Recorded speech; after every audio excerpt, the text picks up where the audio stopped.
This is the NBA Finals. We don't get player introductions. We don't get the national anthem. Like, it felt like a regular game. What would be the reason preventing it? You have to get in another commercial. Advertisers get their logos all over the court and their holographs. So if that's true, why can't we have the NBA Finals logo being projected on the court? The NBA Finals has a problem. So let's talk about what that is. So the NBA Finals Game 1 just happened recently. And what came out after the game happened is that the game had the lowest ratings in quite some time. Like, the ratings were not good compared to other finals matchups we've had in the past. And so a lot of people are, trying to figure out where the NBA went wrong, how they can, do it better and have this finals be more talked about and watched. Because even if you watch like some of the sports analyst shows and stuff like that, they're really not spending much time on the finals. Like, that's how you know that it is not generating the interest for whatever reason that other finals matchups has. Because I've seen more segments about the Knicks hiring a new coach or Giannis, which again, obviously are giant stories, but like the NBA finals are on and I have seen maybe like 1/6 of the segments be about the finals compared to these other subjects, right? So that right there tells you that there is some kind of, interest or whatever issue. So I don't think, like, there are things that people blame the NBA for that I don't think is their fault and there's nothing they can really do about it, or they try their best on. Like, you can't please everybody, everybody's a critic, and here I am right here critiquing, right? So I am just adding fuel to the fire, so to speak. However, I don't think there's anything they could do about the matchup. So what I mean by that is, some people are saying part of the reason as to why the, ratings are not as good is because the matchup.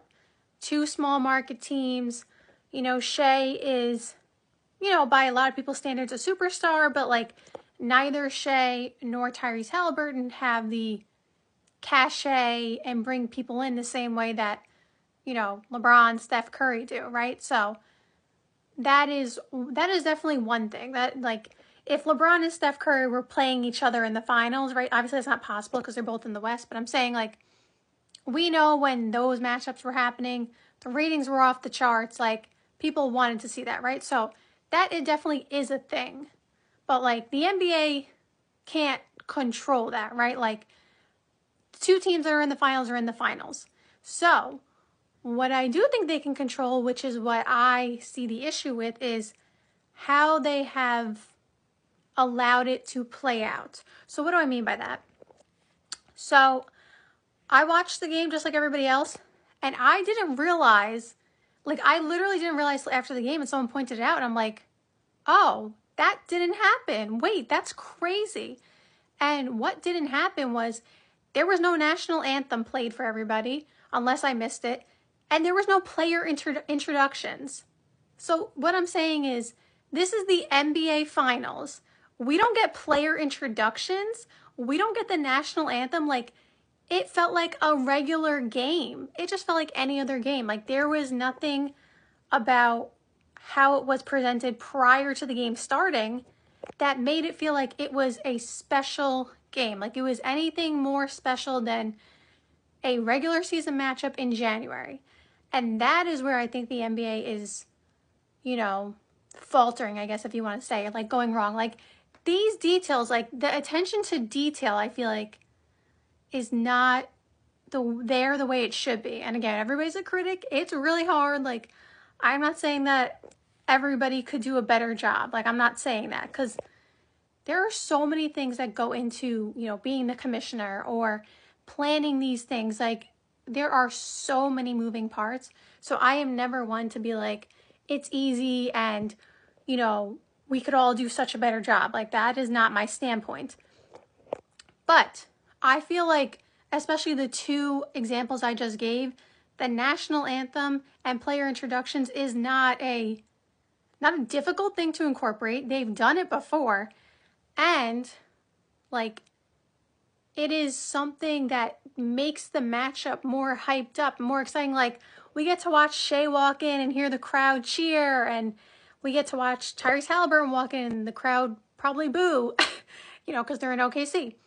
And the national anthem is just something that is like a universal song for America, the United States, that people gather around to listen to, and it gives them a different feeling. Like, you play it when you win an Olympic gold medal. They play, well, if the United States wins gold, when they're on the podium, they play the national anthem. And it just brings that certain like nostalgia, that feeling that like we're all getting together, that kind of thing, right? So, with that being said, like, I understand they can't do everything, and there are certain things that they are trying, to make it more exciting. But like, again, just still focusing on those two examples, if you want us to be excited about the matchup, then you have to make it feel like it is special. Like, in reference to the Super Bowl, the NFL, right? It's a completely different sport with different standards. Like, it's a one game, that happens in February. So it's kind of different than like a 7-game matchup where, the NBA is, traveling between cities, and basketball is a different sport. So I am not trying to compare apples to oranges, so to speak, but they always have special certain things that they have done in every Super Bowl that I have remembered watching. So they keep those traditions alive. So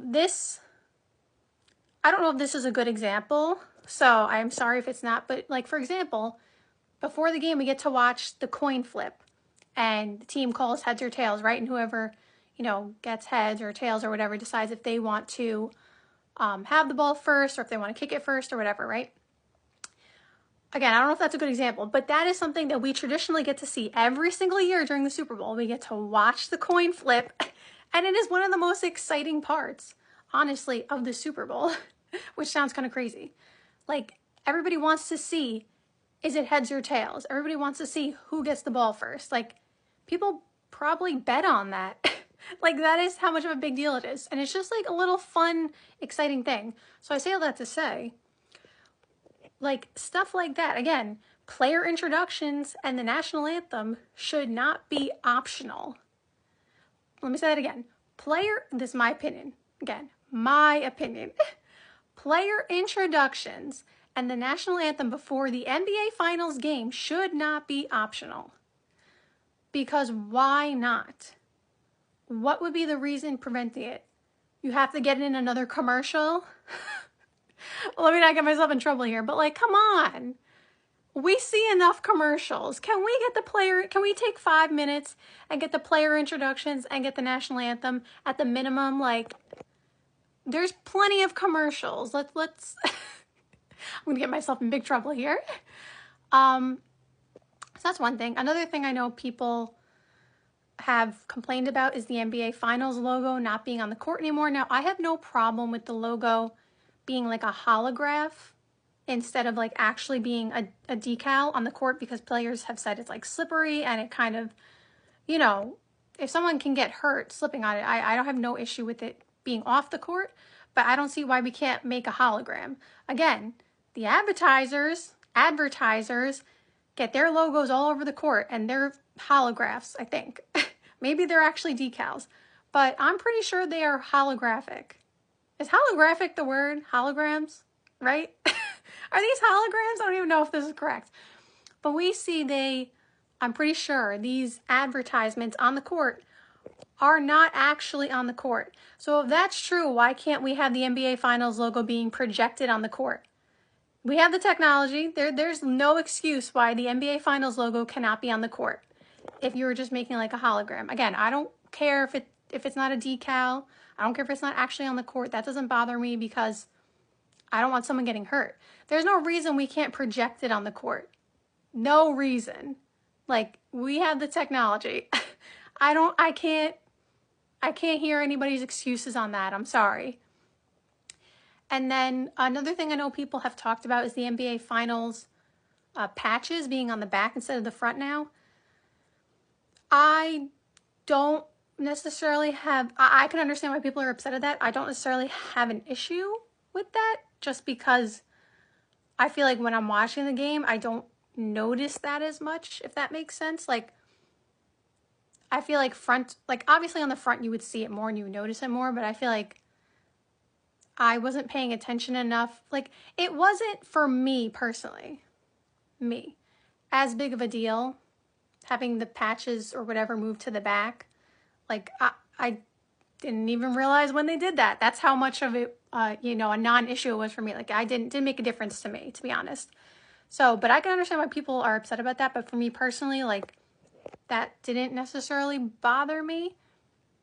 I'm more bothered about just the lack of specialness that is felt around not just this finals, because don't get it twisted, I know the viewership we're talking about is for this specific finals. I feel like this dates back to 2019-ish. I don't know if that date's correct. But like post LeBron Cavs versus, Steph Curry Warriors, or Steph Curry with Kevin Durant Warriors, not to just single these players out. Obviously there was teams on both sides, but post that, I'll say like the Warriors versus Raptors matchup in 2019, I felt like that had a lot of excitement around it too, because that was the crazy Kawhi shot and bringing that team to the finals. And like, that was like a really cool storyline too. So I'll say post that year, and I don't blame the NBA for like 2020 and 2021, because we all know what was happening in those years. So I don't blame them for the ratings or for anything not being, super special around that time, because there were so many restrictions out of their control. So I have no problem with those 2 years being kind of like weird and not like special, right? Like, I feel like they tried their best with what they could, because they had like for the playoffs, they had like those virtual fans. Like, I feel like they were trying things, so I have no problem with that. But we are in 2025, and obviously technology, has gotten better in some ways, and, some ways it's gotten worse, whatever. But we have the technology to do some really cool things. And I know the NBA has access to all of this. And like I said, we don't have any restrictions. We're not in 2021 anymore and stuff like that. To me, the lack of attention to certain details to make it feel special. It doesn't just have to be, stuck to the player introductions and the national anthem, that I brought up. There are other examples of this too. Like, it really just felt like another regular season game, and that's the problem. So I don't have all the solutions on how you make it special. Like, I can't answer all the questions. I'm sure you guys have some ideas in the comments. You can comment down below some of your ideas on how they can make it feel more special to us. I'm sure we can think of some things that happened, back in the day that they used to do before games or during games or after or whatever. But like, I'm just saying, for two specific examples, like, at least we gotta get player introductions and the national anthem in there. Like, like, we have to get that in there. That's the bare minimum. Like, it just builds up the suspense for the matchup we're about to see. So I don't know. That's my opinion on that. So, someone said, what chance do I give the Pacers in game 2? I mean, they have a chance in every game, because they literally make these crazy comebacks. Like, no matter what the score is, they seem to come back. So the Pacers always have a chance, right? I would say personally, I think that OKC is going to win this matchup. I would win this matchup. Well, I do think they're going to win the series, but I would say OKC is going to win game 2. Like, there's no way, like, the same way that Denver won game 1 and Denver really shouldn't have. I know that's like a tricky thing to say, but like, OKC took a crazy foul for no reason, in my opinion, with like 13 seconds to go on the clock. And that just, it was the beginning of the end right there, right? Like, they kind of gave that game away at the end in game 1 versus Denver. So I'm not saying it's exactly the same that they gave this one away, but I do feel like they should have, kind of won this game at the same time. And so I think OKC is going to win game 2. Pacers always have a chance, but I think OKC is going to win game 2. Somebody said, I believe in game 1, the Pacers had 20 turnovers. Yeah, in the first half, they had 20 turnovers, which is crazy. But here's the thing, and I said this in my live stream when I was talking about game 1 of the finals. People look at the 20 turnovers and they're like, oh, OKC should be up like 30. Well, this is why I said also, OKC did not play a great game. I don't know why some people are saying they did, because I don't think they played a great game. Because think about it. If the Pacers had 20 turnovers, how many fast break points do you think OKC should have? I paused so you can like answer, right? You know how many they had? 3. 3! In the whole game, 3 fast break points. You know how many the Pacers had? 6. The Pacers had more fast break points than the Oklahoma City Thunder, and the Thunder only had like 6 turnovers, and the Pacers had 20 more turnovers, and they still had more fast break points.